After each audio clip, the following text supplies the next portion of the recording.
Bismillahirrahmanirrahim. Assalamualaikum warahmatullahi wabarakatuh.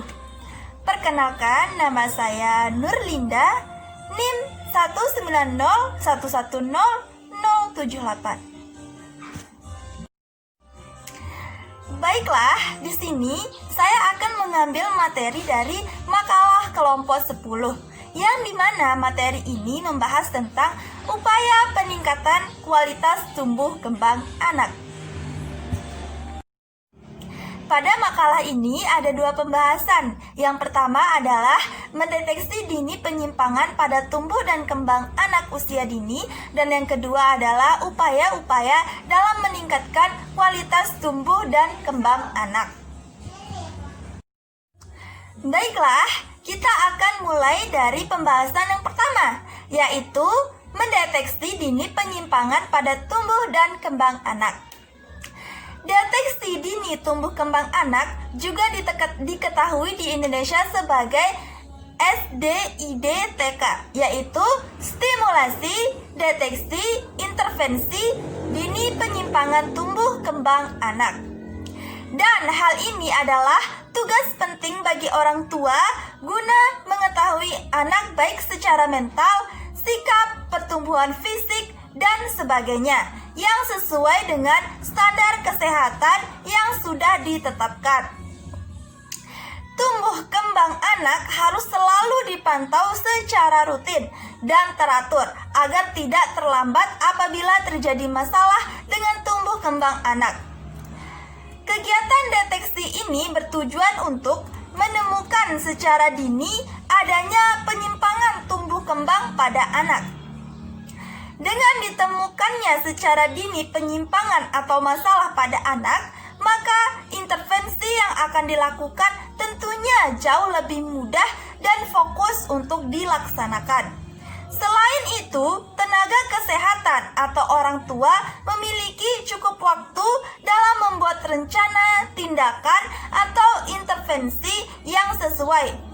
Sebaliknya, jika terlambat mengetahui penyimpangan yang terjadi pada anak, maka intervensinya tentu akan jauh lebih sulit dan hal ini akan mempengaruhi tumbuh kembang anak.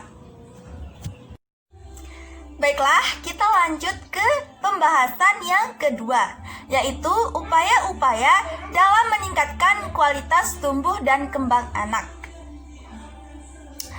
Secara umum, terdapat dua faktor utama yang mempengaruhi tumbuh kembang anak, yaitu faktor genetik dan faktor lingkungan.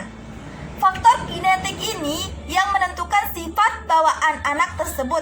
Kemampuan anak merupakan ciri-ciri yang khas yang diturunkan dari orang tuanya. Yang kedua, faktor lingkungan. Yang dimaksud lingkungan yaitu suasana di mana anak itu berada. Dalam hal ini, lingkungan berfungsi sebagai penyedia kebutuhan dasar anak untuk tumbuh kembang sejak dalam kandungan sampai dewasa. Lingkungan yang baik akan menunjang tumbuh kembang anak. Sebaliknya, lingkungan yang kurang baik akan menghambat tumbuh kembangnya. Adapun kebutuhan dasar anak untuk tumbuh kembang secara umum dibagi menjadi 3 kebutuhan dasar, yaitu yang pertama, kebutuhan fisik biomedis atau asuh, meliputi pangan atau gizi, perawatan kesehatan dasar yaitu imunisasi, pemberian ASI, penimbangan yang teratur, dan pengobatan. Kemudian pemukiman yang layak, kebersihan perseorangan, sanitasi lingkungan, kemudian pakaian, rekreasi, dan kesegaran jasmani.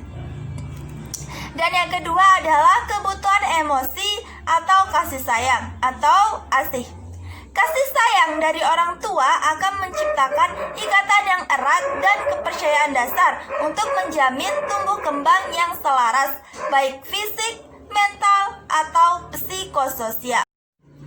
Dan yang ketiga adalah kebutuhan akan stimulasi mental atau ASAH. Stimulasi mental mengembangkan perkembangan, kecerdasan, kemandirian, kreativitas, agama, kepribadian, moral etika, aktivitas, dan sebagainya. Anak yang mendapat asuh, asih, dan asah yang memadai akan mengalami tumbuh kembang yang optimal sesuai dengan potensi genetik yang dimilikinya. Adapun faktor upaya untuk meningkatkan kualitas tumbuh kembang anak, yang pertama adalah faktor pralahir.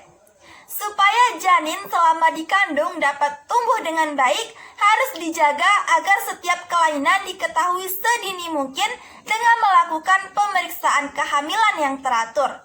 Hal-hal yang perlu mendapatkan perhatian diantaranya yang pertama adalah gizi ibu pada waktu hamil. Kenaikan berat badan pada wanita hamil yang baik selama kehamilan adalah 10-12,5 kg. Supaya pada saat lahir berat badan bayi tidak rendah.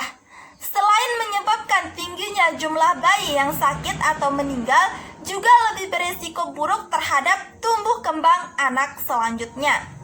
Untuk mencapai hal tersebut dianjurkan pada ibu hamil untuk meningkatkan kalori makanan yang dimakan dengan tambahan sekitar 1 porsi makanan atau lebih banyak daripada sebelum hamil dan juga yang mengandung gizi yang lengkap.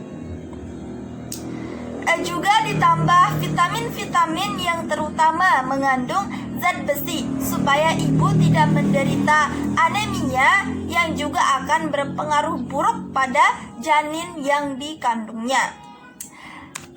Yang kedua adalah penyakit pada ibu. Hampir semua penyakit berat yang diderita ibu pada saat hamil dapat mengakibatkan keguguran, lahir mati, atau berat badan bayi yang rendah. Dapat menyebabkan infeksi pada janin, gangguan pertumbuhan janin, bahkan cacat bawaan. Infeksi yang sering menyebabkan cacat bawaan yang terkenal adalah TORCH, yaitu toxoplasmosis, rubella, cytomegalovirus, herpes simplex.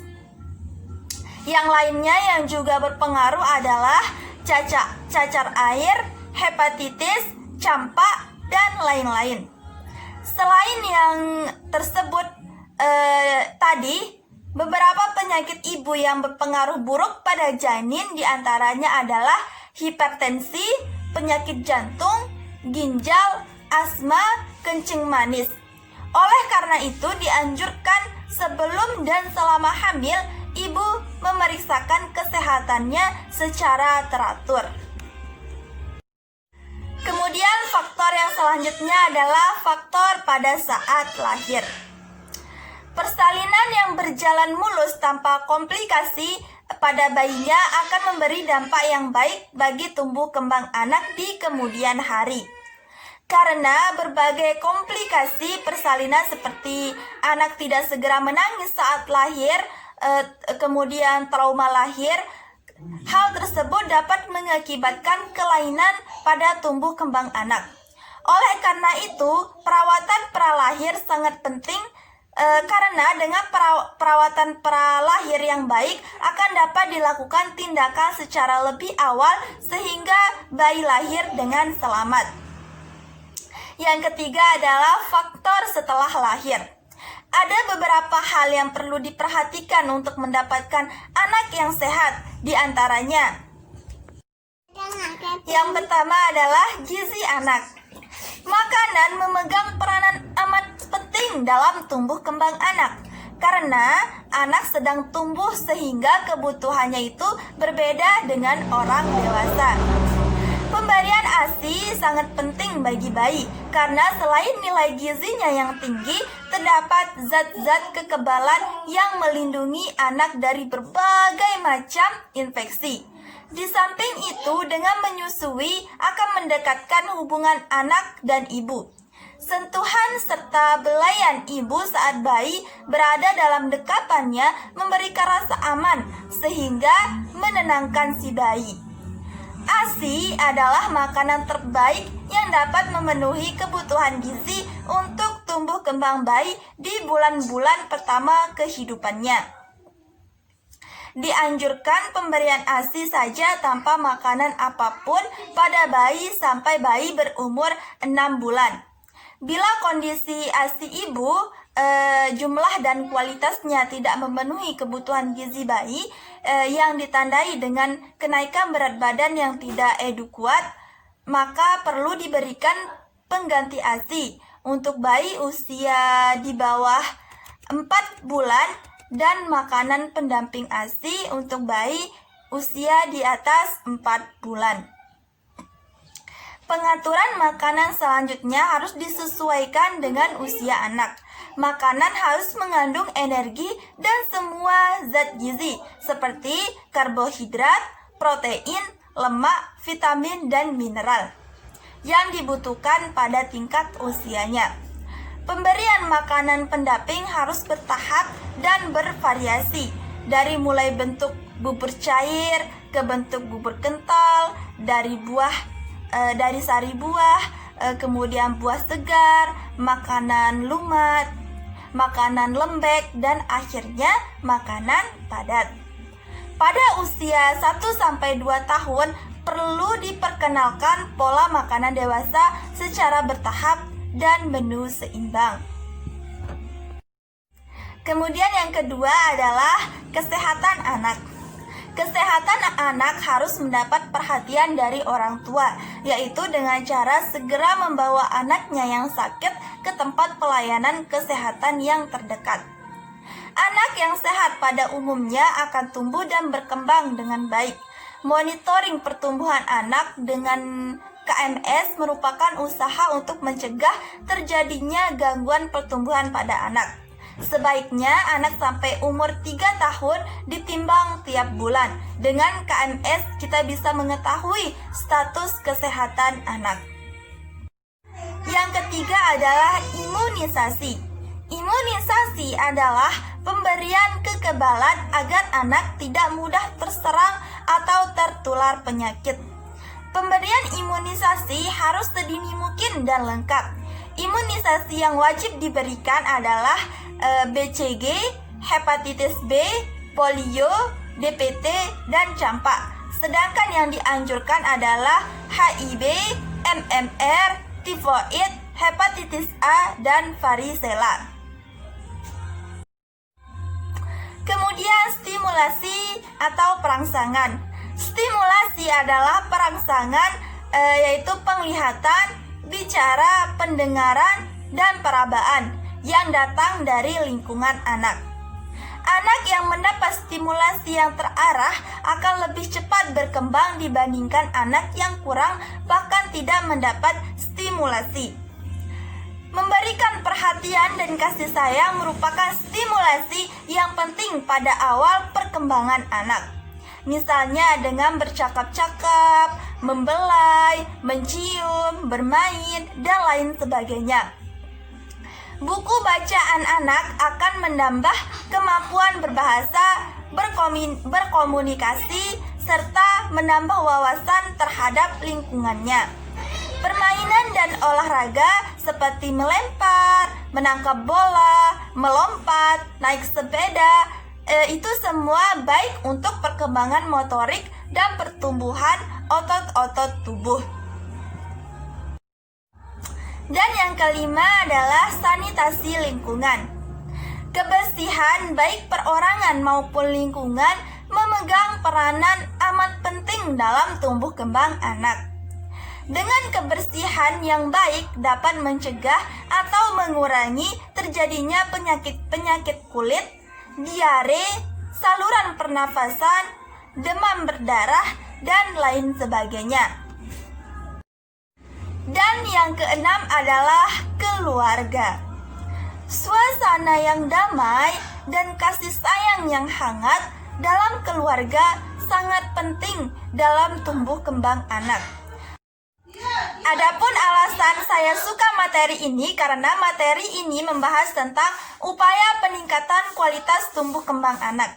di mana menurut saya pembahasan ini sangat penting untuk diketahui, melihat banyak sekali anak-anak usia dini, khususnya di lingkungan masyarakat saya, mengalami peningkatan kualitas tumbuh kembang yang rendah. Kemudian, adapun kegiatan yang akan saya terapkan adalah masalah lingkungan. Seperti yang sama-sama kita ketahui bahwa lingkungan juga berpengaruh sangat penting dalam tumbuh kembang anak.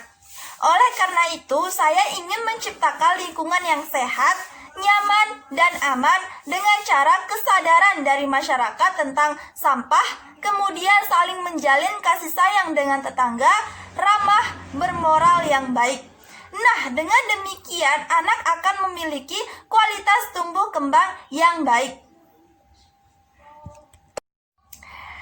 Baiklah, hanya ini dari saya.